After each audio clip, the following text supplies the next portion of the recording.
এদেশে ফ্যাসিস্ট শক্তি আর যাতে ফিরে আসতে না পারে সেজন্য গণভোটে হ্যাঁ এর পক্ষে ভোট দিতে আহ্বান জানিয়েছেন আইন উপদেষ্টা ডক্টর আসিফ নজরুল। বগুড়ায় এক মতবিনিময় সভায় আহ্বান জানান তিনি। আসিফ নজরুলের দাবি, এই সরকার কোনো দলের পক্ষে নয়, বরং দেশের পক্ষে, সংস্কারের পক্ষে।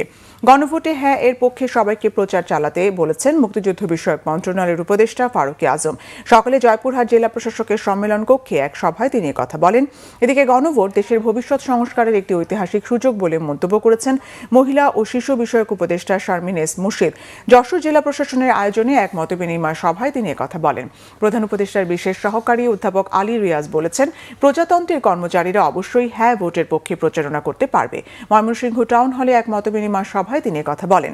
অন্যদিকে চাঁপাইনবাবগঞ্জ জেলা প্রশাসকের সম্মেলন কক্ষে এক সভায় রাজশাহী বিভাগীয় কমিশনার ডক্টর আনম বজলুর রশিদ জানিয়েছেন, নির্বাচন ও গণভোটের সুষ্ঠু আয়োজনে প্রশাসন প্রস্তুত।